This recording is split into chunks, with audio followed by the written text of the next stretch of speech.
Trump is just in prison, you know? That'd be great. Yeah. But the problem is he's going to be... It'd be the best TV show in the world. Oh, it's hilarious. Locked up raw. Off it. He would still make money off being in prison. Dude, you thought Schitt's Creek was funny? Wait until you see Trump in an orange jumpsuit that matches his skin tone. Orange is the new orange.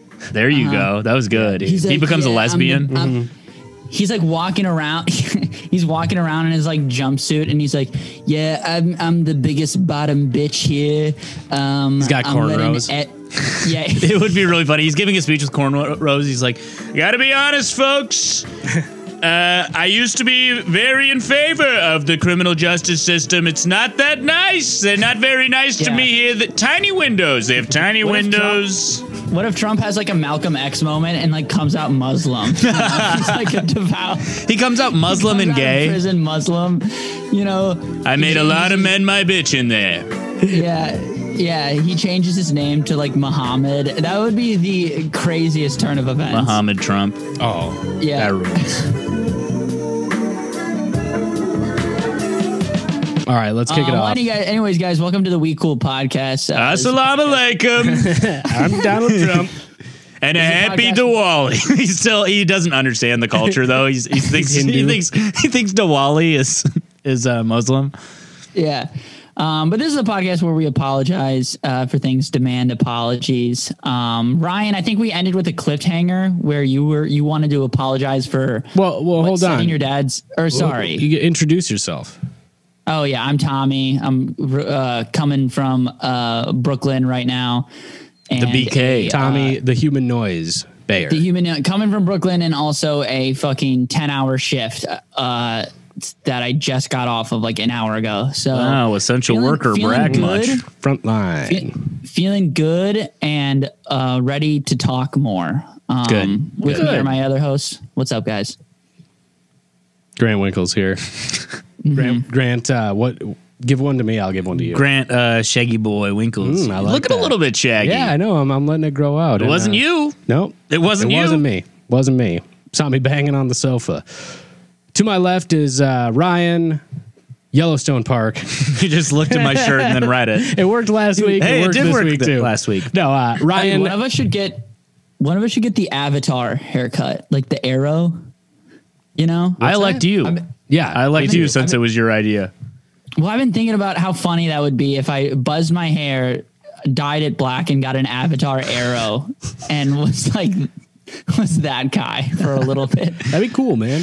Yeah, you should keep a rat tail. Yeah, I don't know. I've been thinking about get some lines. You know, I think I might get lines back in. I think I might do a mullet. Yeah, I've been thinking about doing a mullet. Well, that sultry voice is to my left, Ryan, the Joker, the smoker, the midnight toker, Ryan Call over here. Thank you. What's up? Welcome. Hey, good to be here. Welcome, Tommy. Tommy, welcome. Welcome. Good to see you guys, man. Good to see you too. We all miss Tommy very much. Mm-hmm. Yeah, I miss fucking. I would say a 6 out of 10. Yeah. If I had to put it, which is a lot, Tommy. Yeah, it is a lot for someone for someone who's legally a psychopath. I know that does feel good. A judge did bang his gavel, pointed at me, and say, "You sir are a psychopath, legally speaking." And you know what I said? I looked him in the eyes, my eyes were cold as ice, and I said, "You know what? That doesn't faze me at all. I didn't. It didn't even register in my brain what you just said." Then he immediately resigned, and I bowed like an Asian man. Chopped his head off with a sword. Yep, I chopped his head off. And that's how I became the 3rd District Judge for Burnett County in Wisconsin. Re-elect Ryan Call. Yes, Queen. Thank you for snapping. I don't like it when people clap. It hurts my ears and it makes me feel unsafe. When did we as a society just become dogs? Where that loud noise scares me, you know? I think it was sometime around the 70s. Yeah. Mm-hmm. The counterculture, end of the hippie era. I want to start a pro culture. Pro culture. Same culture. Mm-hmm. Hey, I like what we got going on here. Nothing different. Mm-hmm. How about that? And I'll do a bunch of acid about it. Oh. Mm-hmm. Interesting. I think that makes you like a Proud Boy. Do they do acid? Probably. Yeah, they party, right?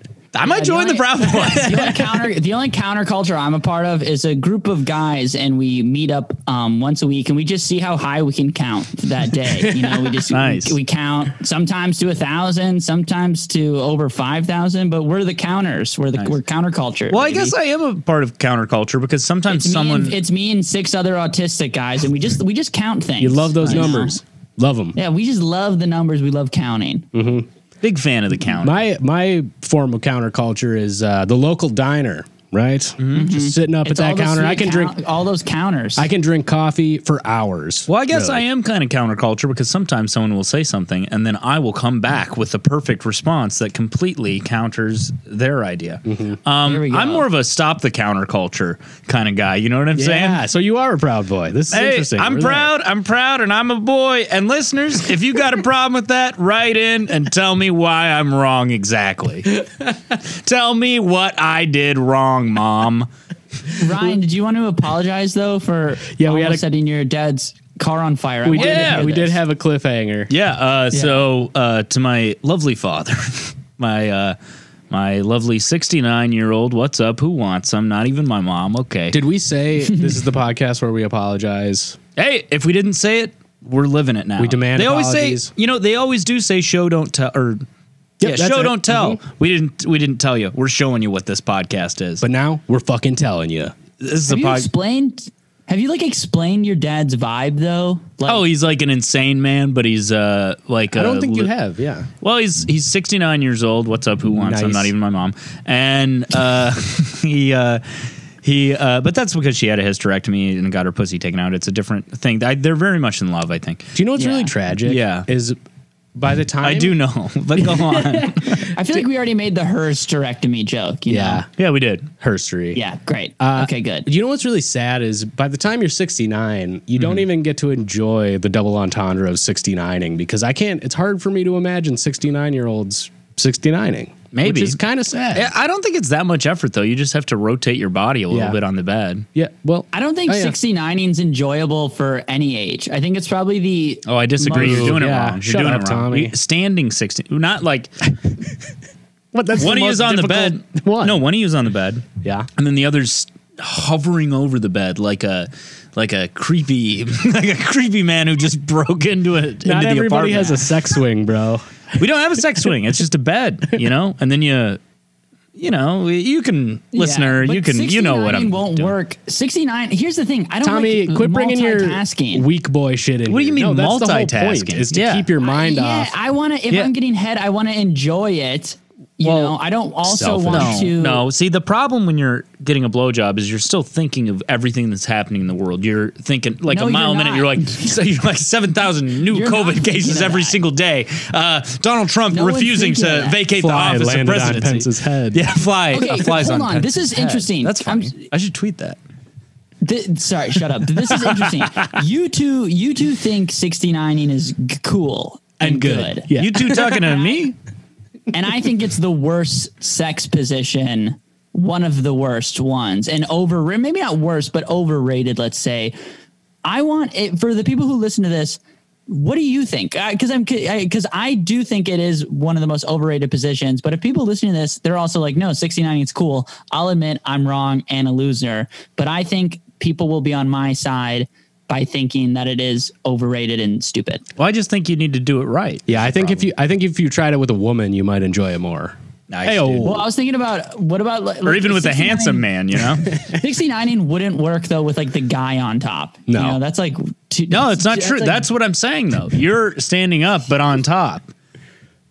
Think about that. Wait, so you're the girl's laying down and you're going on top of her. Well, she's like on her back, right?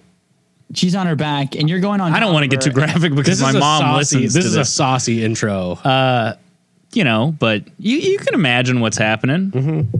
I can. Yeah.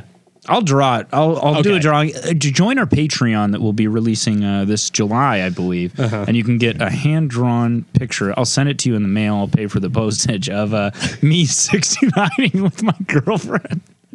From the top, Yeah, from the top down, baby. hovering Hey, over how the about bed. this? How about this? To quote Nas, don't say my top's down, say the titties is out.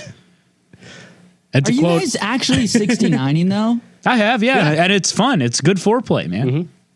You got to spice it up a little bit. Sometimes I'll sprinkle some salt on her. It sounds like it'd be a pain in the ass.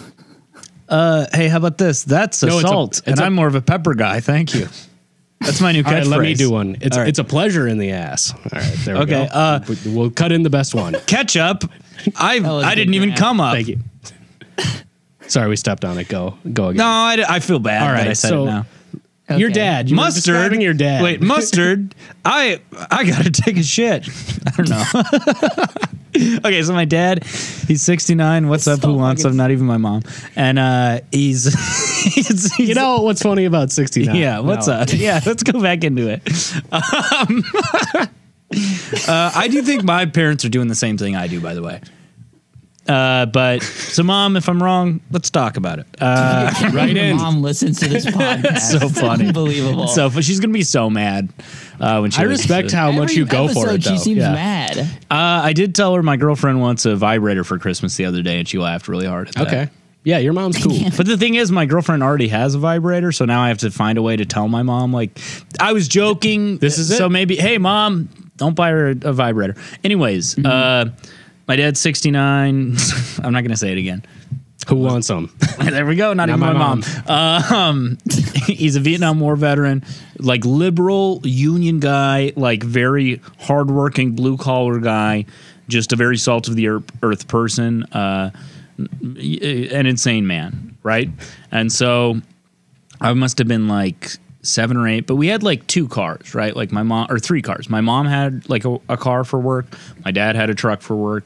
And then we also just had like an old beater that is, I think this is pretty common in like white trash families where like you just have one car that's from like the 1800s that should like, it's just all rusted out. And it's like, yeah, this is just what we use for like errands and stuff, you know? And we would park that on the street, right? So like me and like the neighborhood hooligans were like playing hide and go seek, you know? And how old are you? I must have been like 7 or 8, but young. Pretty young still. Balls still up in my chest cavity. And we're playing hide and go seek, and I'm like, ooh, where am I gonna hide? Where am I gonna hide? I know. The beater's always unlocked. So I go, I'm hiding underneath the steering wheel with my back like pressing up against the gas pedal. Really good hiding spot, honestly. Yeah. Like you couldn't, even if you looked in the window, if you didn't look right where I was, you wouldn't find me, right? And then so I'm sitting there, I'm like, ooh, so smart of me to do this, you know? Next thing I know, smoke starts coming out from underneath the steering wheel. I think because my back was pressed up against the pedal. And car wasn't started, by the way, just off. So I'm like, oh, what the fuck, you know? And I run into the house, and I'm like, hey, I think the car's on fire, you know? And my parents are like, what? And I was like playing hide and seek in there, and it's smoking now, and like my dad like rushes out, and then like by this point like it's like the engine is on fire now. So like my dad is like freaking out, and he's like, stay in here, you know, and I'm like, I'm sorry, you know, and he's like ordering my mom like, go get the fire extinguisher, I'll do this. He's like trying to cut the engine line so it doesn't explode. And he told me that, he told all of us that. He's like, if we don't cut the engine line, it's going to explode and like blow out all the windows in every house on this block. What? So my mom calls the fire department. She runs to go get the fire extinguisher. He's like running with pliers. And I'm standing in my living room with the window open, just looking at my parents trying to stop the car from blowing up, thinking that the car's going to blow up and kill both of my parents, orphaning me, and I'm like sobbing. It was your fault. Yeah, exactly. It's my fault. I've orphaned myself. Yeah. That's how you know your dad was like part of a different generation of men where like he'll see a car on fire and he's like, I'm going to do surgery on the car. I'm going to get surgery tools, crack this thing open and fix it. Versus like if my car was on fire, I'd be like, I don't know, I'm walking away and running away. Well, dude, I would run. That's the thing is like, yeah, if my car was on fire, you know, I guess my first instinct is like, I hope I have a basement that I can hide in, or I need to drive this as far as I can away and then jump out of the car while it's still moving. Yeah, exactly. Yeah. Be responsible. Send it off a cliff. Yes. If there's hopefully there's a cliff nearby. there usually is. There's always a cliff. You just have always to a know, cliff. and that's why you need to know your immediate surroundings at all times. There's always what you call it, makeout peak. Yeah. Inspiration point. You go to the nearest makeout peak. There's one in every town and city. There truly is. And all over the world. There's always a peak where you can make out at when you're 16. Yep. But so run into a serial killer. I'm standing. He's got a hook for a hand. I'm standing in the living room. I'm sobbing, thinking I've just orphaned myself. My dad cuts the engine line. The fire department comes, like fucking just sprays it. You know, it's fine. They haul it off, and then like the fire. I remember a firefighter like sitting me down and being like, "Listen, this wasn't your fault. This just would have happened. Like it probably would have happened while you guys were driving. So honestly, it's kind of good that it happened when it was in park. And so I'm like feeling okay. And my mom was like, came up to me and she was like, Ryan, like, you know, it sucks that happened, but I'm honestly kind of proud of you for telling me that, because if I would have done that when I was your age, like I wouldn't have told my parents. I would have just ran away. And then my dad comes up to me and he was just like, I want you to know it's still your fault. And was if you were like a race car driver, that would be like the beginning of the movie, is that like you're at like the end race or whatever and you crash your car and then it's on fire and then you're like out of it. You're like, oh, and then it cuts to you as like a little kid and your car's on fire, you know? Yeah. And then it's just to tell a little bit of a inside story on your Indy 500 race, you know? But yeah, so I don't know if I guess I'm apologizing, but maybe also demanding an apology from my dad or from the firefighter, my mom. A rare twofer. Yeah. So dad and mom, I'm sorry that I almost blew you guys up. But to dad, you know, maybe it wasn't my fault all the way. Or to the firefighter, maybe it was my fault and you shouldn't have given me that false hope. So well, you were 7. I mean, what are you going to do? That is true. What are you going to do? What? I remember being like 7 and me and my brothers were in, you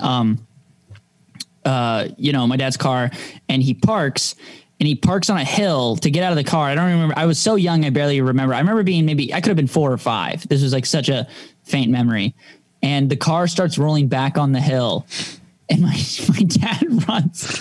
It's almost like a steep hill, but he's like runs to just kind of hold the car a little bit. I didn't know your dad was Mr. Bean. It is such like a Mr. Bean, like such like a slapstick comedy moment. Like, oh no.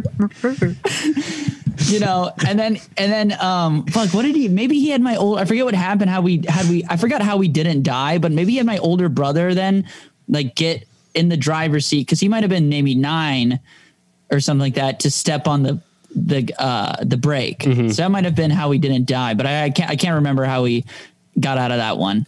Isn't it weird how, you know, you have these memories and then they go away? I've been having just like random memories like come back that were like gone forever recently, where I was just like, oh yeah, when I was 7 this happened, and I'm like, well, that's the thing about memories, they do come back. Yeah, you know? But it's weird how that happens. Sometimes you remember it. There's always a coming back. Like, because you have things that you like vaguely remember, you know, or you remember like the idea of it, and then it'll come back stronger. You remember like the feeling, but not the actual. Yes, like, and then like sometimes it'll come back, but like I've been having things that like I haven't thought of in like, you know, 15, just like randomly be like, oh yeah, when I was 6, you know, and like I think I'm so close to just unearthing like me getting molested, you know, on accident. Well, we had the first episode we ever recorded, which we don't need to go back into that. How we all basically were almost molested. Yeah. Well, the first episode we all escaped a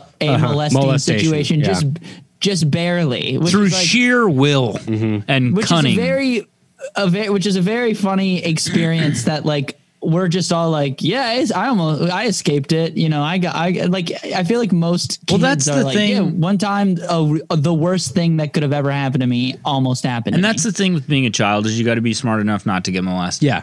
Yeah. And we were. So be like us.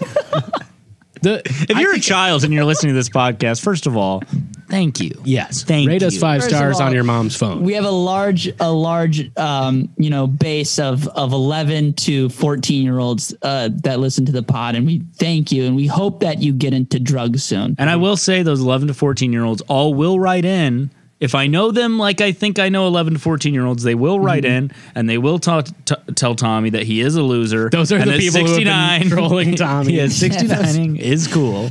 Those are the people that have been mean to me, the listeners. Hold on, though. There is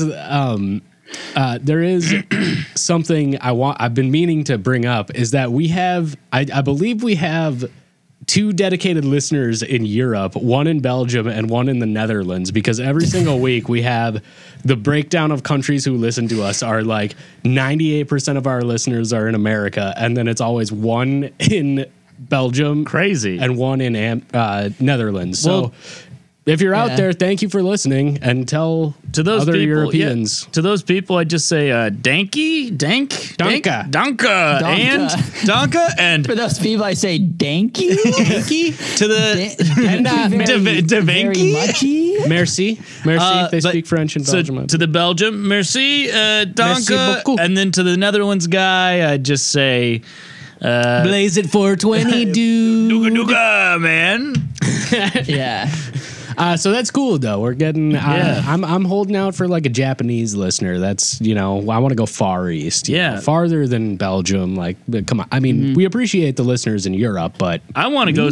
We need to get a Russian base. Be like, I love the weekly podcast. Yes. It's I love the boys so much. I'm trying to do a tour. Siberia, Tokyo, and then Africa. Whole continent, one show in every country. Did I tell you guys I might be on like Japan's NBC? Did we talk about that on the pod? I don't know. You got. I think you opened for a Japanese guy, right? Yeah, he's the first Saku Yanagawa. He's the first Japanese citizen to get like a work visa to be a comedian in the United States, and so he had like a Japanese documentary film crew like following him around doing the shows, and I was on the show.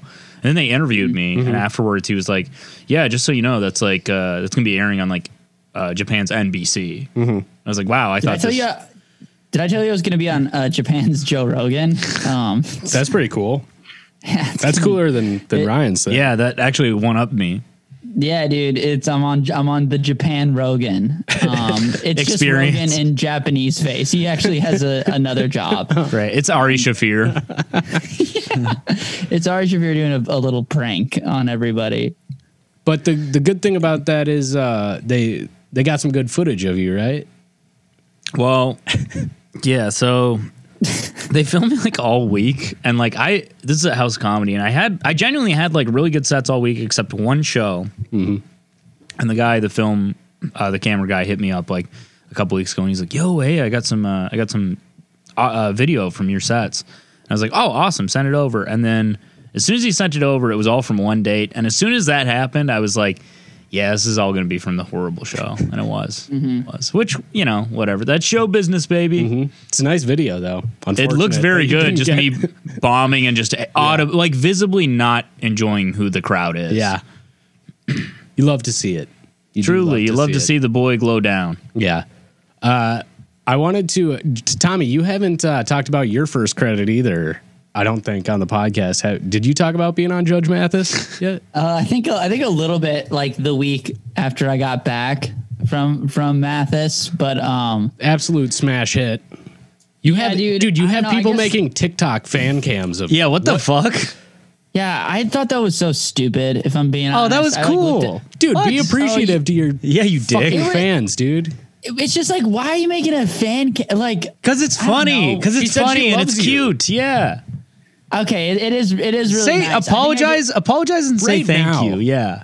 Well, I was just at work and I was like, someone made a fan cam. I was so confused by it. God, I hate this, dude. Imagine Tommy winning an Emmy. Tommy winning an Emmy and just being like, I just don't think it was that good of a song. I don't get it. Like, why? It was fine. I don't know.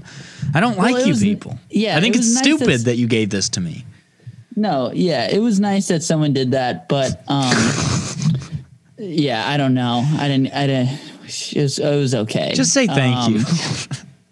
I didn't even look at it, to be honest. I like watched a second of it and I was like, all right, I can't look at my fucking face any longer. But I hope they fan cam this. Yeah. Yeah, that's fine. Because we're fan camming it right now, and because I was that account. I was that account, Tommy. Oh, yeah? Yeah. That was me, dude. And I was trying to help your self-esteem because I know that you moved to a new place, you're feeling a little insecure, and sometimes you need to pick me up. Insecure at all. Yes, you told us that privately. And I knew that you'd need to pick me up, and I thought this would be the thing to do for my good friend who used to be my best friend. And it rained on you, and we all know Tommy's afraid of the rain, which just makes everything worse. The fan cam was stupid. Shut up, Tommy. Fuck, man. Try better next time. Yeah, I guess the one thing that I should say about Mathis is that Judge Mathis is like an insane person. He's like a fucking like lunatic and was saying some really crazy shit. They cut like everything they cut from the episode. It was like just what he said. Like they mainly left everything that like the narrative of your case. Right. They cut a little bit because I kept saying like I was like a Mathis head and I called him like JM a bunch of times and they cut they that left a little bit. They left a couple of those in though. They left Mathis head in, yeah. Yeah, well, I had to sneak Mathis head really early just because like I was like I don't want them to cut this, but yeah, because in the beginning of the case I lay out that the reason that Eli, the other guy, Eli Sanchez, follow him on stuff. He's a really funny guy. But so I put in the Mathis head so they wouldn't cut it. But like early on in the case, I laid out that I slept with Eli's girlfriend. That's the reason why he's not paying me, just like dumb daytime courtroom TV stuff. And then Mathis like goes on like this tangent about how he like sleeps with like younger girls. And then like something about like he mentioned like his little cousin, like he was like mentioning like family too. And we're like, me and Eli looked at each other. We were talking about, like, did he mention he sleeps with like cousins or something like that? And it was like, but it was really weird because he like goes off on these tangents. You don't know what he's saying, but you like also are like hyper aware you're on camera. So you just kind of black out what he says. So he just like is talking to you. And I'm just like, and I was talking to Eli and he said like the same thing happened to him where it's like, he says these like really bizarre things and then you just black it out. And then you're like, whatever. I don't know. Anyways, Your Honor. They even left, they left one in where he was talking for about smoking time. Weed. Yeah. Like a very long time. The smoking weed and like the magic thing, like, you know, that magic thing where they like cut it. Yeah. Like it was like a long thing. It was like for 5 minutes, he was doing this like quarter. He made a quarter come out of the bailiff's ear, which, pretty awesome. Yeah, and then Mathis was definitely like a bar magician before getting. He's probably had. Do you think he's an actual judge? No. No, he's an actor. Maybe he's a failed actor. Wait, so you can just pretend to be a? Isn't that a felony? Yes, okay, so that feels Ryan, like a felony. Ryan, here's the thing about that. This is how you know people either grew up like poor or white trash. Is that when you tell thinks he's a judge? Is that when you tell them? Because I had the same reaction. It's because when you tell people you went on Judge Mathis and made a fake case, they're like, wait, you can't just disrespect the courtroom. Like they think it's like they're like, what was your sentence? Dude, I feel so fucking grifted because like what I just said is literally as stupid as being like, what do you mean the dinosaurs weren't real in Jurassic Park? Like, yeah. No, but but when you grow up watching daytime TV and like watching Judge Mathis, you're like, and they do say they're like real people, real cases, which is like how can they say that? Why would they say that if it's not? Because it means nothing. It's a TV show. Nothing. You can just lie. Yeah. Then I should be able to sell soap as milk. You know what I mean? You probably could. You probably drink my new soap. If you don't fuck with the FDA, you can. Yeah, the problem is people would be drinking it. I mean, that was my reaction because like Eli, my friend, he like has friends because he was like doing like daytime TV stuff out of college for like Minnesota and like just like local Minnesota daytime TV stuff. And so he has like some friends and connections and other, daytime TV stuff. And he just called me randomly and like, pitch this whole idea that we make up a case for Judge Mathis. He's like, I think we can get on the Judge Mathis show and, pitch this whole idea. And my first reaction, I was like, oh, wait, hold on. We can't just break the law. It's like, we can't. That was my reaction when you told me about it too. I don't want to I don't want to go to prison. I literally told Tommy, I was like, bro, you're going to go to prison. I know. And I was just like, didn't even want to tell you. I was like, no, okay, whatever. Just think that. But no, it is like everyone has that similar reaction, but it's because I it's like don't. we I didn't grew have up- that reaction. Like as the smartest man on the podcast, just Yeah, gotta. but it's like Well, I'm cerebral. I'm not smart. I'm cerebral. Yeah. you think of like daytime courtroom TV, and it just taps into this like feeling of like being a kid and being like, this is so serious and real. Well, and So- the thing too is like, okay, so Judge Mathis is fake, and then that makes you start to wonder, like, well, what else is Judge Judy fake? Yeah. Is And the answer is yes. The answer is yes. Is Law and Order Is the fake? real world? Is the real world? Fake. Was it maybe not the real world? And the answer is possibly. What was the one with We'll never celebrities on VH1? Surreal Life? Rock of Love. Rock of Love was incredible. Did you guys know one of the seasons? Flavor of Love? That was great too. Pumpkin, New York. She got spit on by Pumpkin. Remember that? Big New York. I Big do New remember York New fan. York. Yeah. New York was beautiful. Wasn't there one named Hoops as well? Yes, there was. But Rock of Love, one of the season finales, because he's diabetic, he was like, okay, if you're going to be the love of my life, I need to know that if I go into a diabetic seizure, you're going to be able to stab me with an insulin needle. And like almost every one of the women were like, oh, no, I don't want to. No, I don't want to do that. And then they had to like stab a dummy. I don't know. It was weird. Yeah. Well, anyways, about my actual daytime courtroom appearance Okay. instead of rehashing Flavor of Love. Rock of Love. And I'm really- pretty sure it was Flavor of Love. Tommy. To put a button on it, did you guys know that Bret Michaels' hair is a wig? What the fuck? And the bandana just like keeps the wig it is on? all fake. Yeah. It's all fake. It's all fake. I'm sorry to break it to you. Tommy, go. Ryan, this is like Ryan's like adulthood of finding Yeah. out Santa Claus isn't real. Ryan has It's Finding worse. out- It's worse. Ryan has lost his Mathis. innocence. Yo, dude, we're trying to get on the Steve Wilkos show, which he's the bodyguard. He was the bodyguard for Maury, and they made a spin-off show. What? He's like this buff guy with like who's like bald, like this bald fucking buff white dude, and he just like screams at people. Nice. And so we're trying to get on the Steve Wilkos show where me and Eli were like, we were in some sort of relationship and, it went south or something like that. But How come you never hear about a relationship going north? Hey, that went north. They were kind of going. That's on the They kind of upswing, weren't. right? They kind of weren't doing great, but it's going north now. Yeah, they're heading- Yeah, that went north, They're heading north. yeah, or even northwest, northeast. Straight north. You never hear about a relationship. Never ever hear about a relationship. Well, you hear about it going sideways. That'd be going east to west. That went sideways. Went South. Yeah. That's Southbound. Sideways is about the same as south though, right? sideways. Uh-huh. No, it's side to side. I know, but metaphorically speaking. No. Well, what's worse, going sideways or south? South. Well, if is something worse. goes sideways and something goes south, well, I guess if it goes sideways, it might go south. That's what I changed my mind just now. You guys convinced me. But in a lot of ways, I convinced myself. Anyways, my Apple Watch is telling me to breathe. I just got a notification that just says, breathe. Even a minute of breathing can reduce stress. I think.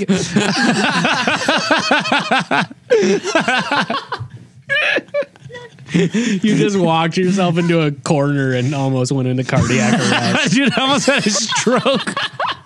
That was a lot of information going on. How did you survive Yeah. without an Apple Watch this long, dude? Dude, I don't know, but this is awesome. I'm imagining like Ryan like, on the bus, like in sweatpants with a boner, and he's like, "Oh, my Apple Watch is telling me to not be horny in public right now."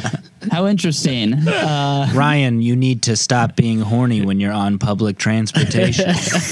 And you're just Okay, like Siri. with a radio boner, like, all right, cool. Oh, all right. I didn't know I couldn't do that here. I Okay. guess we'll take care of this thing. You know what's immediately. fucked up too? I have it on airplane mode, and it's it's like, no, this is a pretty important notification. He needs to be reminded to breathe. Sometimes he talks too fast, and he doesn't give him a chance. You gotta breathe. Fucking so stupid, dude. The Judge Mathis show was really stressful because like I didn't believe like it. it. Really? Because what they do is they put you in a green room, like a dressing room, and there's like cameras and stuff like that, and there's no one in there because it's like still COVID precautions and stuff like that. And they're like, don't look at your phone. And I like you do look at your phone, but they're like, don't communicate to Eli. We don't want you guys communicating. So the producers, like different producers, keep like FaceTiming me via this iPad that's in the dressing room, and they keep like hyping me up, and they're like, yeah, but get angrier, and I'm like, I slept with his girlfriend, and they're like, Yar, matey. Yeah, why are you becoming a pirate through this? Well, they were like, they were telling me they're like, less pirate. They're like, put this eye patch on, but not as much pirate. I was like, are you sure? I think this would be great for the show. I bought a talking parrot. Yeah. He says Sex slurs. with his girlfriend, Judge Mathis. It would be really funny if you showed up to that court case as a pirate. You're like, arg, matey, pleasure to meet you, Your Honor. Your Honor. So by like the fourth call on a FaceTime, you're like, oh, man, I think. So here's the long story short is that like we went in there, like we're gonna like dupe the show. We're gonna hoodwink them, pull one over. You got hoodwinked. And then I got hoodwinked because they psyched me up so much where now I'm stressed out. My blood's boiling. Stressed up. I'm ready to, I start believing these things. And so you leave the courtroom and you're like, man, that was like intense. I think they won actually because like we didn't even get a chance to really prank the show. Like we really wanted to prank the show because they put all these, did all these little mind games, and I'm a dumb guy. I'm easy to trick. I'm just a little guy out there, This is actually the exact same thing that Scientology does. To get people. It's kind of true. They bring you in, they go, here's Judge Mathis. Yeah. Give me punch up. It's such a dumb front that you're like, I'm going to outsmart these bitches. Yeah. I'm going to turn it on. Yeah, Xenu? Okay, dude. And then by the end of it, you're like, sir, yes, sir. Yeah. Judge Mathis. Dude, I would join a cult so easily because like I've always been afraid of Scientology. I'm starting one. Whenever there's like even like three people I would like randomly meet at a bar and they're like, we like you. You should hang out with us the whole night. I'm like, perfect. Absolutely. Let's go anywhere. Yeah. Which is we're very suggestible. What's up? We're very suggestible people, We're fucking out there. Exactly. Like if a cult was just like, hey, we think you're cool and funny, I'd be like, I'm going to hang out with these guys. Okay, they sound pretty chill to me. I was thinking about that, and this might be a good lead-in for one of the segments we're going to do. I was thinking about this recently, how, when you hear about serial killers' victims, sometimes I think it's easy to be like, wow, why were they in that situation? But, it's easy to just blame the victims. And I think about that more with cults, really. Yeah? Yeah. But anyways, okay, it's definitely feel that way with cults. Like it's like smart people get I know taken in by but your both, initial reaction is to be like it's got to just be dumb people in the cult, and it's not. But here's the thing with serial killers, though, if a guy wanted to kill me, right? And especially before COVID, there were so many times that I was at a bar or like be getting drunk, and then like a stranger would be like, yeah, you want to like after party at my house or like, and then I would like, this was when I lived in Eau Claire. I would just be in a stranger's house and then they'd be like, yeah, you want to stay the night? And I'd be like, yeah. And then in the morning they'd be like cook me breakfast, and I'd be like, okay. And then like, I would just be there for a while. Handcuffed. Yeah. To the radiator. Yeah, actually a lot at the time. And it was the same guy every time. And you never left. Anyways, I guess what I'm trying to say is just because someone's murdered by a serial killer doesn't mean they were stupid, or poor or even gay. Yeah. I mean, in a lot of cases, it does mean they were those last two things, poor and gay. Really get it on the chin when it comes to serial killers. Well, if you're a guy getting murdered by a man, probably, because it's like a sexual thing. In Wisconsin, too. I mean... Well, it's a big sexual thing for... that's the other thing that I don't get about serial killers. Why can't you just have sex with somebody? Why do you got to go... Because to me, there's nothing that's sexy about murder. Yeah. That is true. I've never been having sex with someone and then it's never even flown in my mind. I'm gonna have to disagree. Okay. I've never even had the thought, though. I don't really want to elaborate on that. I'm just going to have to disagree. Okay. All right. I just disagree. You know what? This is a forum for that. We're gentlemen. We can let it lie. We're just here to chat. You hear a lot about explore these ideas. But we are philosophers. But not press too hard, People like to exactly. How come people politely disagree, but no one ever impolitely disagrees? Like they're like, I disagree and fuck you, or asshole. Rudely agrees. I think. interrupting you. All right, here we are. You've brought us here, my man. To London, Suffolk. Yes, actually, Yorkshire. Same fucking thing. Wait, probably. so what's going on right now? So we have. Wait, so really quick, this is the segment of the show where I'm confused. Yeah. Actually, I just got an Apple Watch notification for Tommy to breathe. Tommy, just breathe, man. There's a lot of alarms going off in the studio right now, actually, that say Tommy needs to breathe. I chugged a whole bottle of water before the pod, ate a cheeseburger. You did, it was impressive. Ate a cheeseburger in 1 minute. Ryan saw it. It's like 2 minutes. No, dude, it was 60, just say it was 60 seconds. All right, it was 60 seconds. I counted. And ate a bunch of French fries and drank a whiskey ginger. And I'm feeling confused and dumb. I will say this, though. They were Mississippi seconds. Thank you. They weren't. Do you think people in Mississippi feel second. bad about that? They're like, it's like calling them dumb for counting slower. No, I bet they justify it where they're like, no, that's the right amount of a It's second. cool. That's the right amount of a second. You know, they're like, ooh, what's a way we can count slower? We'll just say the dumbest state like in between. Well, I think it's because they have the most syllables. I don't think it's because they're dumb. Yeah. Nah, it's because it's a dumb state, bro. Mississippi second. 1, 2. Anyways, That's you can how- imagine the rest, you know. Yeah. Mississippi I second can't. is an Alabama minute. Hey, dude, it's counterculture, baby. That's what I'm into. So we have an apology here. We have an apology here from across the pond. All the way across a big pond. Oh, Do you? Okay, yeah. Okay, what's going on here? blimey. Uh-oh, looks like someone needs a whoopsie daisy. Looks like we might have fucked up. We got to apologise. Apologize for something. I think you only need an apology.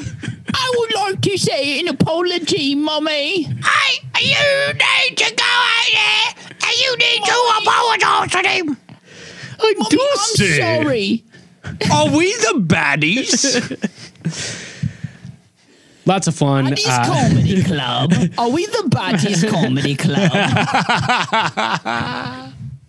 Are we the baddies comedy club? Is Are hilarious. we the Baddies? Am I Pierre Douglas? Is this the Baddies Comedy Club? You are friending with me. Will anybody understand the joke I'm making besides 5 Minneapolis comics who listen to this podcast? No. Alex Suave, if you're listening, that joke was for you. So this comes from across the pond. Families of Yorkshire Ripper victims receive police apology for language used during investigation. Did you guys get a chance to read this article? I didn't. Too No, busy I 69ing. Nice. Okay. Standing up. So this is one of those things that's like the cops apologizing 40 years later for some really fucked up shit.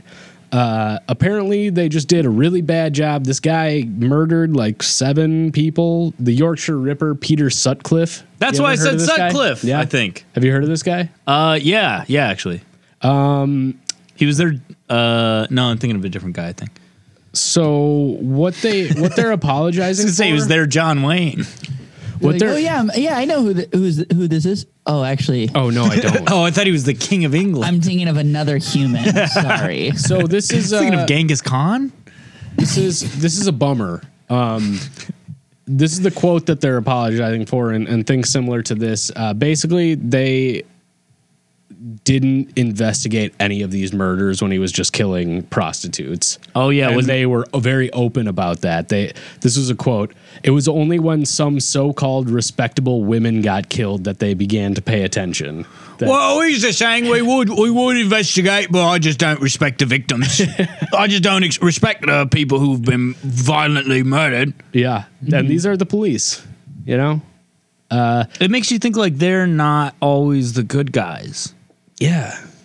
Yeah, Yeah, man. I've been thinking about that recently, Which is weird and it's because all the media I've ever watched makes them seem like they're always the good guys. and it is almost like they're bad all the time. Which that makes me think of Judge Judy again and how that's not real. And so now it make I almost on this episode. I almost had a thought, but then it's gone now. Media coverage and public outrage was colored by the notion Sutcliffe's murder victims, who were sex workers, were more to blame than those who were not sex workers.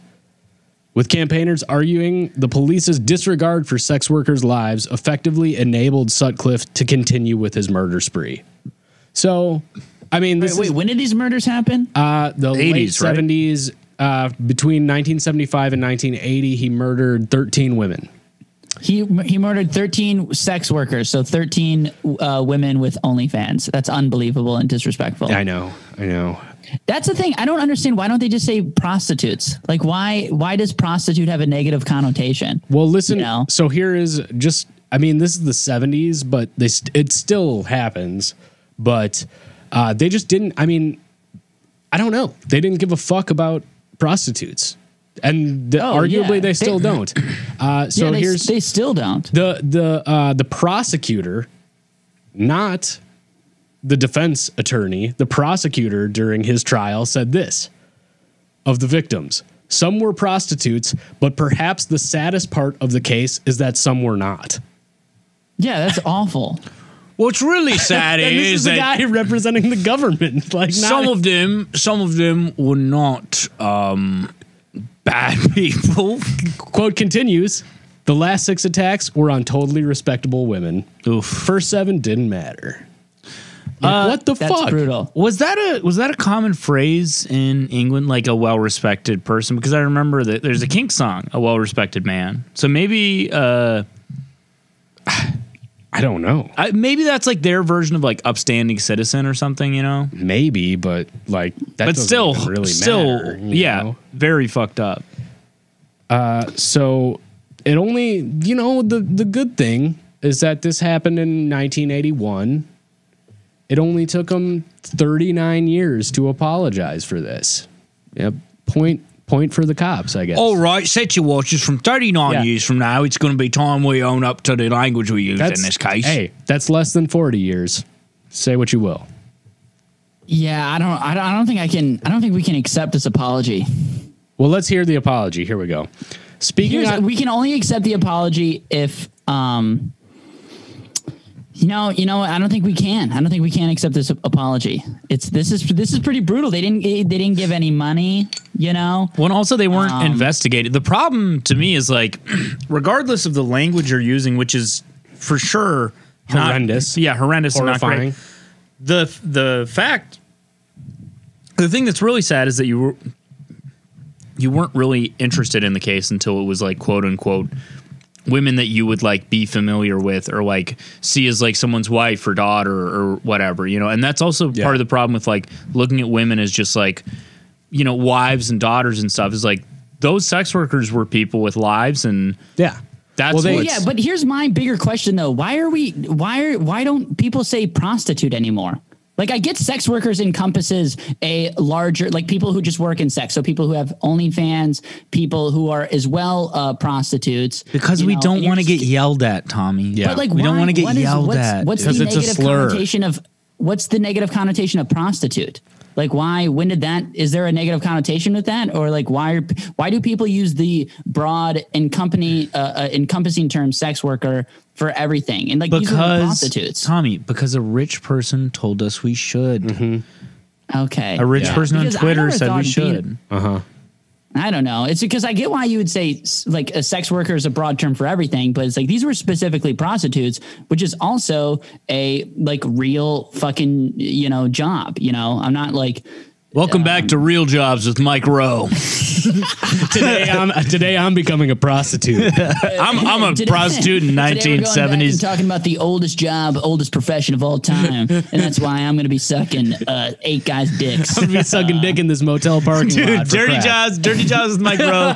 Being a prostitute would be so fucking funny. Today I'm going to be a crack sex worker. Next day he's a serial killer. Yeah, that'd be fucking rad. Here's the apology. Yin and yang, baby. Speaking on behalf of West Yorkshire Police, Mr. Robbins said, I apologize for the additional distress and anxiety caused to all relatives by the language, tone, and terminology used by senior officers at the time in relation to Peter Sutcliffe's victims. Such language and attitudes may have reflected wider societal attitudes of the day, but it was as wrong then as it is now. That's I mean, it's an okay apology. It's pretty late. I'd say. Yeah. I say, show us that checkbook, police, and one part of the problem with this and sign up for my OnlyFans as a sex worker. But so that's what you can do. Free OnlyFans subscriptions for all the surviving family members. Yeah, these police officers need to. We need to make OnlyFans. We need to make OnlyFans. Okay, we need to show a little butt cheek. So we're sex workers. And then when these police give us their money, and then we take it, we all buy Apple Watches that tell us when we're having panic attacks. And this is the only way I'm accepting their apology. Okay. So those are my terms. That's an interesting terms. Part of the problem with this apology too is that the person apologizing for it wasn't one of the people who were actually using this language. You know what I mean? So like, nope. I get that he's acting on behalf of the police department. And he's saying like, yeah, we fucked up. But, it might mean something if, I don't know if those detectives or whatever, or those senior officers are still alive, but. This guy was the attorney general who said that, who said the most tragic part is that 6 of these women That's were crazy. respectable. It's insane. In 1981, fuck them. So Fuck them. we're not, I don't want to accept this apology. No. That's my vote. No. Unless they sign up for my OnlyFans. Yeah. We laid out the terms. This is on you. 5-star review. Sign up to Tommy's OnlyFans. That's the only way. If these police got to open up their checkbooks. Because their words mean nothing. The spokesperson for the English Collective of Prostitutes, which sounds like a fun club, if I'm being honest, Nina Lopez said the investigation into the Yorkshire Ripper case was blatantly biased, sexist, racist, and anti-working class. And I would have to agree with that. Yeah. They went for the cycle on that one. So yeah, let's, how about we say fuck the police, right? All police? Yeah. Okay, I'll say it. Except the Vietnamese one. Fuck the police. Fuck the police. We're doing it in an English accent. Fuck them. Fuck the police. Fuck them. Bro, fuck the police. You're gonna be chomping at me browsers. We've been thinking about it, and we say fuck the police. Bro, if the police gonna be chomping at me browsers, I'm gonna have to get a little slip and slap on the face. If you know what I mean. Oi, bruv, this is me, one of the British rappers, and we're just saying like I ain't a backup dancer, and fuck the police. Can I do my British rapper impression? Yeah. Yeah. Okay, so this is every British rapper sounds like this. Bones on things on the thing, put a things on things on the thing. I got things on pinks and the ain't on ain'ts and the ain't on bone at the O's and the A on my bros. Okay, now say that you don't accept the police apology in that style.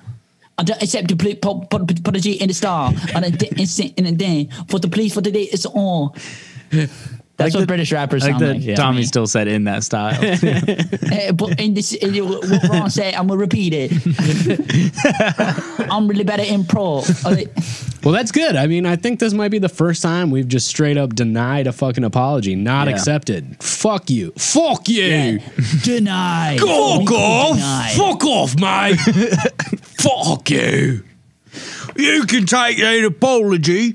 And you That's can fine. We should be stick it up your ass. You can shove that in my crab cakes. Is that what they eat there? Yeah. You can shove that in my fucking beans. Go right in the crab cakes. I'm British and I'm mad. You can take your apology and stick it up my ass. Here on Great British Bake Off, we don't accept your apology. In fact, we think that you should put it in a oven and stick it up your ass. Stick the hot apology up your ass. I don't know, bro. Why don't you take your apology, put it in an oven, make sure it's popping hot, and then put it directly up my ass? You can stick that apology up my ass. Because you know what I like up my ass is a nice, big, fat, hairy apology. My big, fat, hairy apology. I have fresh crumpets straight out the oven. I'm David now, Missy. How do you like these dumplings?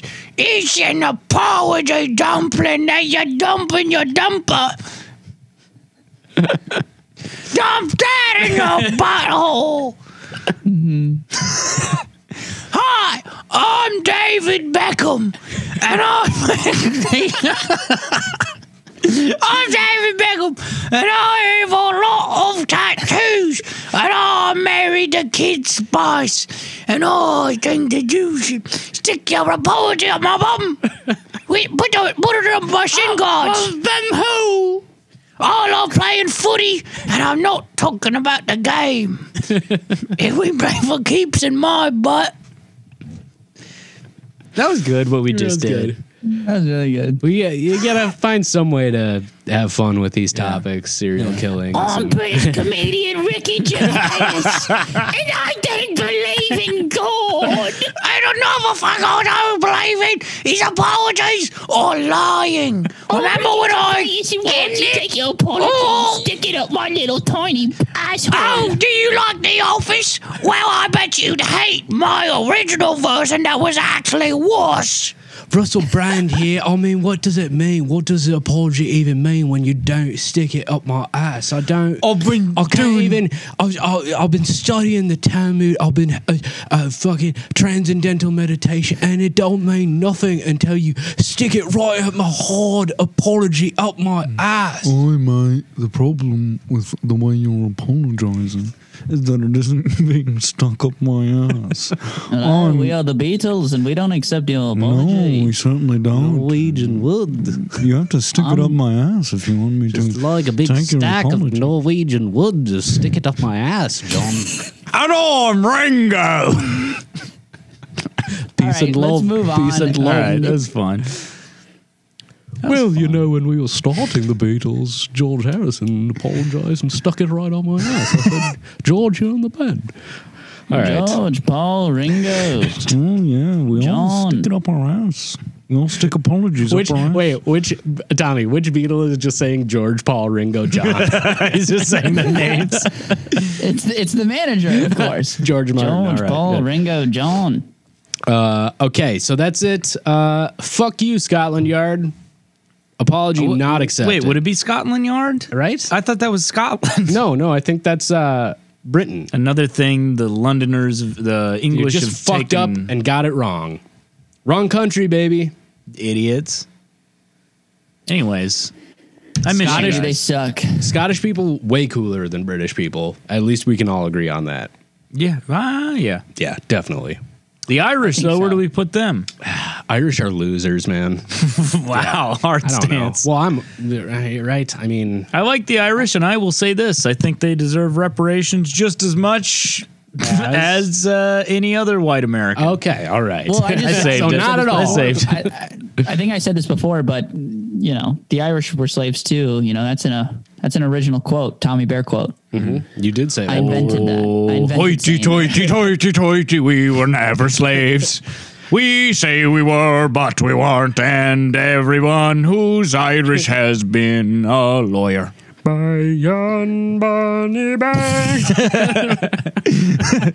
Oh, Johnny boy, he was a great It's an Irish guy in the lawyer. 20s, and it's an Irish guy in the 20s, and he goes into a bar, you know, and there's a bunch of other, you know, drunk Irish people, and he's like, "Hoity toity, mates, I just had a brilliant idea.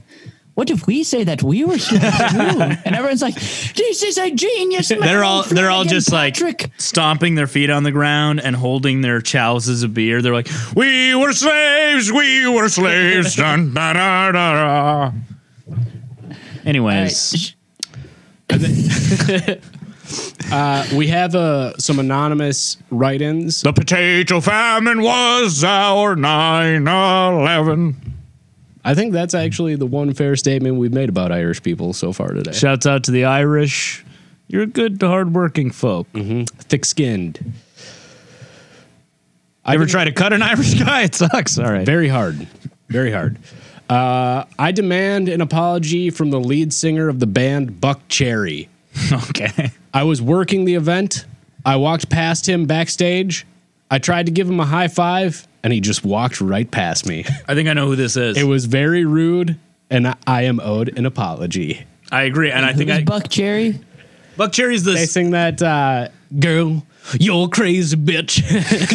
So dude, good, I'm on top of it.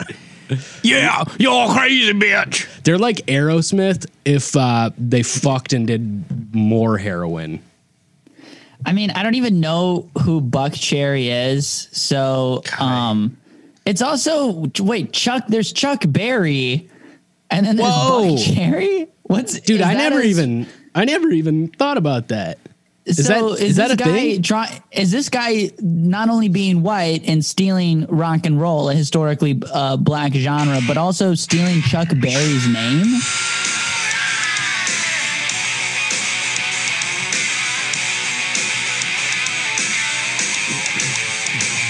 Oh, I know the song. Yeah. I think Aerosmith on even more heroin is a good description of Buck Cherry. Yeah, it's like Kid Rock, Aerosmith. Yeah. Yeah. Chuck Berry, amazing point there, Tommy. I don't know. Is it a play? I think they're too stupid to make a. Yeah, I don't think they know who Chuck play Berry on words like that. Maybe I guess they do though. That it seems pretty like that has to be it. Well, right? either way, It seems like an idiot guy move to be like, you know how I like one Chuck Berry song? My stage name will be Buck Cherry. Everybody likes Chuck Berry. What if we did the opposite and then everyone hated us? I think it's giving them far too much credit to assume that it was some sort of play on words of Chuck Berry. But the thing is, yeah.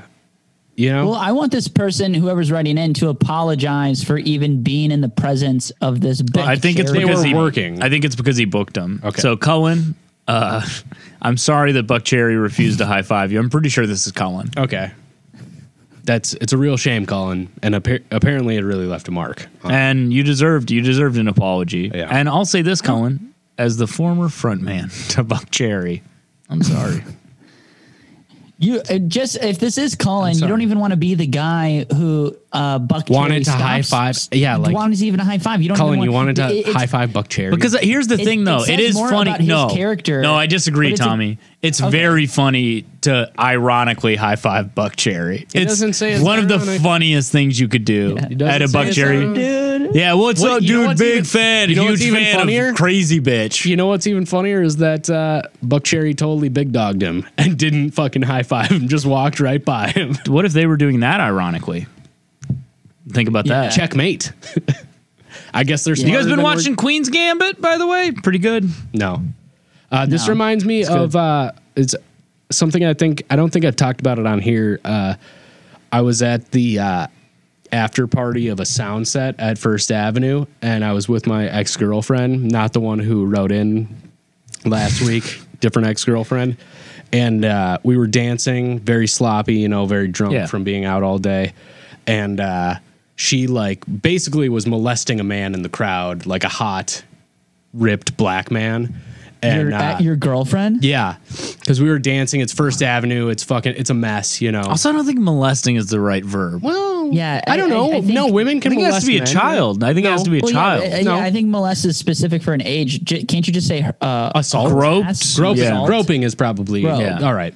I molested. Sorry, I'm guys. sorry. I molested that 80-year-old man. I didn't know you had the litigation and I got my lawyer cap on. That's the thing about about me and Ryan is we get very worked up about certain words. You watched a lot of Judge Mathis. I call him we're Judge kind of Mathis.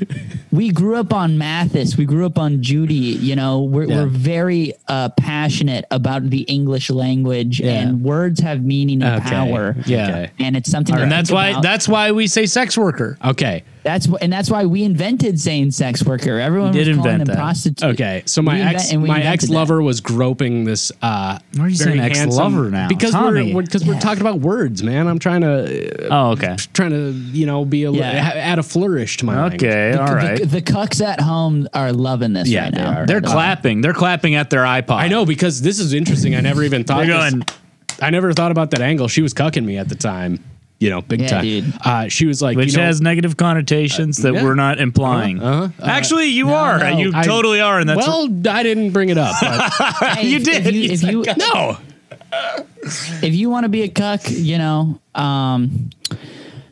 I think More power I to think you. that's. I if think you want to that's be a great. cuck, More- just don't be racist about it. What about that? yeah. But if you want to be a cuck and You can do it. Just Finish don't be the a- thought. just I believe in yourself. Okay. And live your dreams. So she was groping and massaging No. this stranger, attractive African American man. And he didn't like that. He turned around and he was kind of walking through the crowd. I don't know where she necessarily groped him. And he turned around and he goes to me and he says, "Check your bitch." And that was Lupe Fiasco. So that was Wait, what? Yeah, it was Lupe Fiasco. He had headlined Soundset that Okay, day. time out though. He has in a song. He says, "I've never been a fan of the word bitch." I heard it from a rapper I sort of liked. I don't know. Surprise. I Lupe- guess I guess he's a fan of the word. That's a. What's Lupe Fiasco's deal? Where's he been? He's like He a woke, did lasers, and then it He's like fucking a all woke fell guy, right? off. He's been in therapy ever since your girlfriend groped him. Yeah. And he's just been off the map. Your She girlfriend did us all a favor. She ruined his Ex-girlfriend. career. Ex-lover. Ex, I should say. Ex-lover. Yeah. So she really opened up that lane for Common, I would say. Why don't you bend me like one of your French girls, Lupe Fiasco? Lupe Fiasco does sound very French. Lupe Fiasco, why don't you Is this bend me Francois? like one of your French girls on the dance floor? Francois is bad. Let me grab your big pee so you can paint me with your penis. I love you. Lupe Fiasco, I love a kick a push. Why don't you kick and push my asshole? Yes. Francois back, baby. Hey, here's another thing I was thinking Beloved of. character, Francois. Real This quick. French stand-up comedian. Real quick, one thing I was thinking of. Beloved sci-fi author Philip K. Dick, big fan of his work. But you know what? I'm an even bigger fan of his wife's work. Philip K. Pussy. Yeah. Yeah. What about that, huh? That was the best joke I ever heard in my life. Thank you. I'm gonna open with that, Philip The D- next time I do stand up in 4 years. Do Philip D. Pussy. Why Philip D. Pussy? Philip the Pussy. God, dude. It's crazy how we get You can't dumber get and mad dumber. at me for doing No, I'm not mad. I'm not mad. That made me laugh really hard. I'm not mad. I'm not mad as I knock a camera over. I'm just disappointed. I'm not mad. I'm just gay. All right. Maybe cut that. Dude, I swear to God, Judge Mathis mentioned hooking up with one of his cousins. I swear to God, he said that. I can't tell if he said something about his cousins and also hooking up and I'm meshing them together. Yeah. But I keep thinking about that and I can't believe he would say that on camera. It enters into the classic conundrum of the hot cousin, which is just, they're out there. And They're out there. They exist. It's happened to us all. It has. Cousin Frank, if you're listening, I love you, dude. I want to fuck you. You rock. All right. Well, do we have anything we want to close on? Or Yeah. So we put a call out a month ago for ghost stories, spookies, creepies, anything you got. I'm just going to go for this ghost story while you guys are doing this. I hope you're still listening. The listeners are, so fuck the co-hosts. Yeah. If you're still listening, I feel like Fuck you. this was an okay. This is an okay one. I think. When I was a kid, my dad told me this story that happened to him as a young child that made him believe in spirits and ghosts. He was pretty young, no older than 10, and living with my grandma, his mom, my grandma's dad, his grandfather. What the fuck? This is confusing how this was written. He was pretty young, no older than 10, and living with my grandma and my grandma's dad. Was well passed away at this time, and my dad never knew him or saw him even in pictures. Okay. So he was... okay, so let's just summarize what this person Yes. just said. So this is Grant, his... did you see my ass? I did, yeah. I was trying to protect the listener from it, but that's impossible. Tommy's audio showing will ass. show up. Tommy's showing cheek. So this person who wrote in, this is their dad's story. The dad is living with his mom, and his grandfather is dead, has been dead for some time, and his dad never knew his grandfather. Okay. So my dad told me he was sleeping in his room one night. Another detail real quick. My dad never knew him or saw him even in pictures. No pictures of this guy. This is his dad's grandfather. Yeah. Not his dad. Yeah. Okay. He was sleeping in his room one night and woke up feeling very strange. He sat up in his bed and a warm, comfortable feeling washed over his body. And Grandpa, is that you tugging on my penis? Grandpa, why are you tugging? You're a ghost and you. Did I just come? Grandpa, Grandpa. Am I coming again? Are you getting your ectoplasm all over my penis? pee-pee. How old is his dad in this story? Young, I assume. Quite young. God damn it. He sat up in his bed, and a warm, comfortable feeling washed over his body, and he saw an old man and a young boy in the doorway. They were blue and slightly transparent, like a holograph, just walking by his room. They stopped and waved at him. He said he wasn't scared. He felt very safe, and the sight of them felt normal. He then went back to bed. My dad... I don't know what that is. That might be the grandpa. He's mad that I said that he tricked the guy This on. was before the Oh my God, Tommy! Kim What's Kardashian, Rob Kardashian technology? Tommy? Hold on. What is going on with your audio? Dude? Your mic is like fucked up, dude.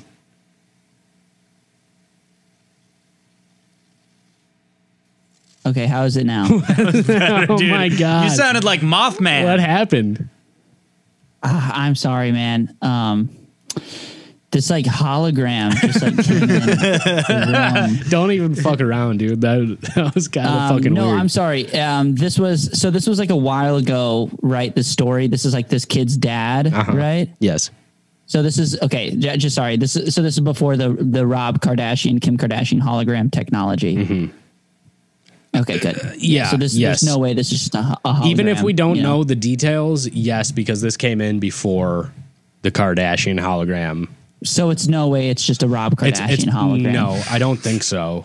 I mean, we have no way. I was kind of hoping it would be a Rob This- Kardashian. I mean, hologram. this could be Rob Kardashian Kim? who wrote this in. I'm very proud of you, and Kanye West is the best dad and artist Presidential candidate of our too. generation, and presidential candidate of our generation. They should have made him drunk. He said he wasn't scared. He felt very safe, and the sight of them felt normal. He then went back to bed. Brave little kid. My dad woke up the next day with the fuzzy memory of that event, and it felt like a dream. Later that same day, him and his mom were in the living room looking at old photos, and my dad pointed to an old picture of his grandpa and said, "That's Grandpa. I saw him last night." My dad believes that the young boy who was with the old man was my dad's brother who died as an infant. Ever since that night, my dad believes that, dream or not, he believes he was visited by his brother and his grandfather. Not exactly a scary ghost story, but I hope you guys enjoyed it. Well, that was nice. I've been doing some research into death and how to prevent it recently. Well, you're trying to make an anti-death machine. Well, I'm right? trying to create an immortality Yeah. machine with 1969 Toyota Camry's engine Starter. mixed with a couple hoses, and I think if I breathe enough of that in, it's something I haven't. But The hardest What thing. if like the potion to making like a time machine was just in like Baja Blast, like Baja Blast? did I ever pitch you guys? I don't know if. Okay, sorry, Tommy, go ahead. No. It's go just ahead. the fountain of youth. I don't know if we can keep this in, but did I ever pitch you guys my idea of like the sketch where scientists figure out time travel and they have like a press release where they're like, a conference where they're like, okay, we figured out how to do time travel. And like they're asking all these questions, the reporters. But here's the thing, the way they figured out how to time travel is by molesting children. And so then like someone's like, so how do you do it? And they're like, Next question. You know, like they don't want to admit. Well, Kagan and I, we did a sketch for our show years ago where, you know, we're two scientists and we stop a terrorist attack, you know, because we figure out time travel, you know what I mean?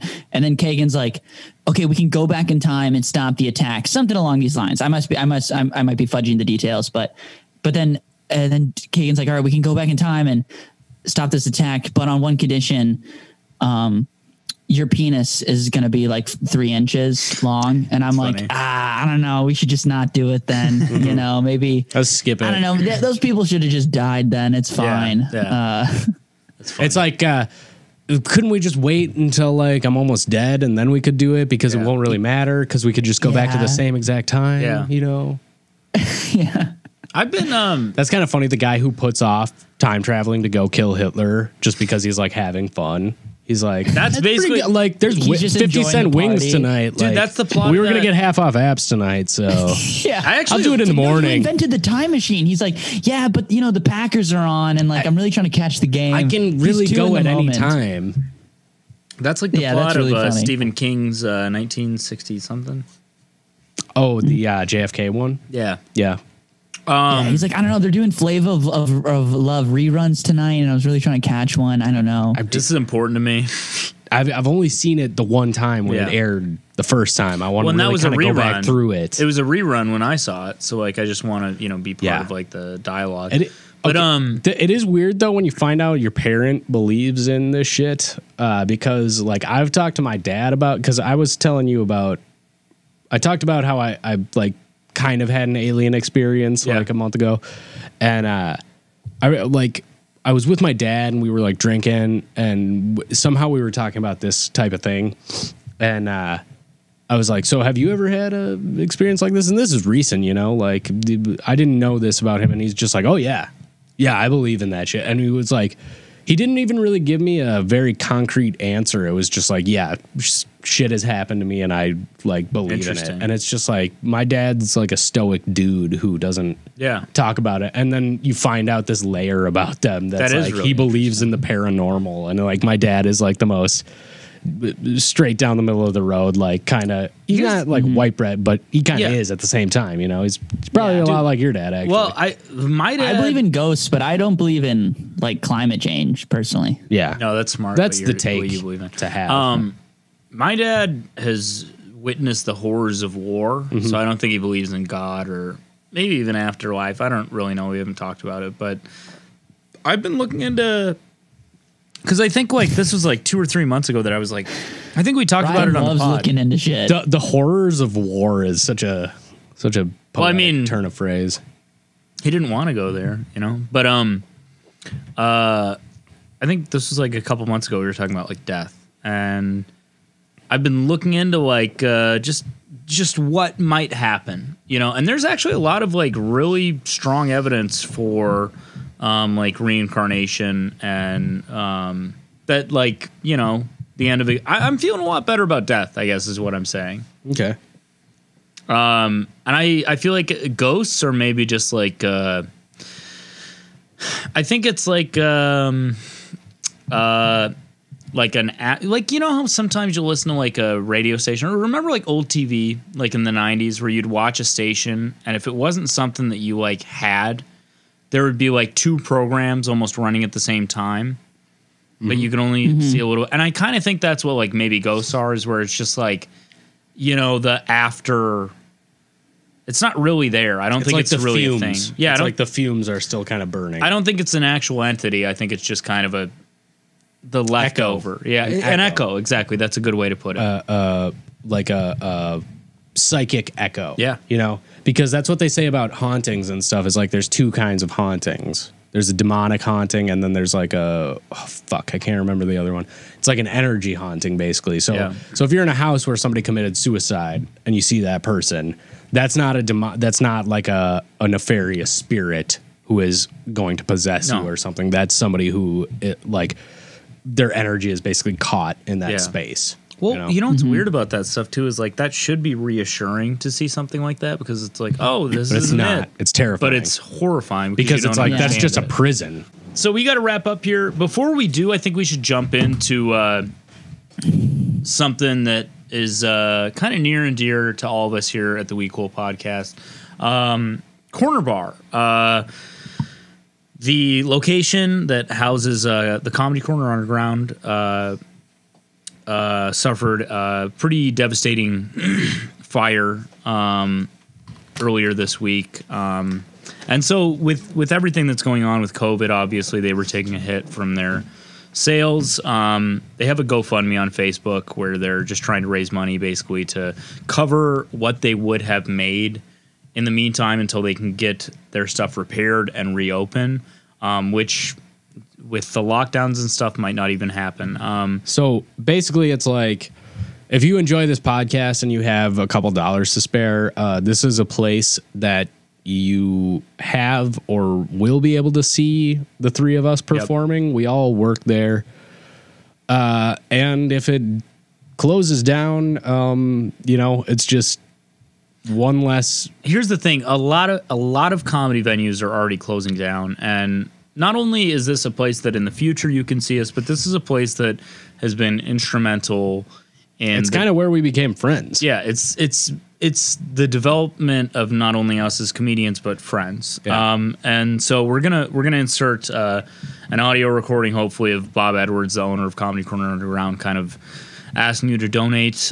So you can listen to that. Yeah, you can go to Facebook. Just look up Bob Edwards. I think that's where the GoFundMe is. Yeah. And we shared it on our Twitter page. Perfect. We'll put it on our Instagram page. Consider it a donation to the We Cool podcast, basically, at this point. Because we all, we would be. I lost love my the place there. Yeah, and to me, to me. Yeah, I stole Tommy's V card there. A lot of magical moments happened there. The bottom line is there, and my wife gave birth to my kids there. The place is near and dear to me. Seriously. We would truly be devastated if Corner Bar and the Comedy Corner Underground closed down. Yeah. So please, if you have anything to spare, it doesn't matter if it's $1, whatever, please consider donating to that GoFundMe to keep that room open, because it means a lot to us and it means a lot to a lot of people. Yes. And come see us there. Yeah. At the end of this thing, hopefully there's a vaccine or something soon where we can actually get close to living real life I'm again. working on I'm talking to computer programmers and computer programmers, and I'm working on a sort of hack where the money for the Sarah McLachlan puppy fund gets wired into Comedy Corner. So I'm trying to steal some of their money. That's smart. And wire it directly to Comedy Corner. Normally we would at the end of the episode ask you to follow us on Twitter, Instagram, and rate us 5 stars. At We Cool Podcast. Hey, and we're not doing that this time. And also to submit anonymous stories, which normally we would do that. Like we would tell you to go to grantwinklescomedy.com/We Cool Podcast, submit an anonymous apology or demand one. Yeah, and or go to Apple Podcasts and rate us 5 stars. Review. Tell us why you like it too. By the way, someone recently gave us a 5-star, didn't tell us why. Yeah. That's still super appreciated. But hey, we like to hear why you like the pod. Or we might say follow me at Grant Winkles, or even WINKELS. Yeah, me at Idiot Ryan Call KAHL. Or yes, and make me more fan cams. Yep, Tommy loved that. Even though Tommy pretends he didn't like it. I gotta go though, you guys. Okay. Bye, Tommy. Please check out the GoFundMe. Bye. Thanks for listening, everybody. Love you. Bye. I'm leaving right now. Bye, Tommy. Bye. Okay, bye. Please check out the GoFundMe for and Corner Bar. Oh my God. Hey, look at me. I'm shirtless. I think that's pretty much it. If you're watching this on YouTube, fucking click the subscribe button right below where we are, right where I think Ryan's dick is, or either my dick, or hit the like button, hit subscribe, share if you like. I don't give a shit about that. And without subscribe. Anything else, for Grant Winkles, the stinky poopy boy, and for Tommy, the guy who had to leave early and make a loud fucking noise. That was kind of, if you're a listener, I'm sorry. Rude. That would kind of annoy me a little bit. And but I'll speak as a host of this podcast, and for you as well. Yeah. I'm annoyed for you. I'm freaking annoyed, dude. Yeah. And I'm annoyed for me. And for me, Ryan, the Gunslinger Call, the only host of this podcast, this has been the We Cool Podcast. Thank you for listening.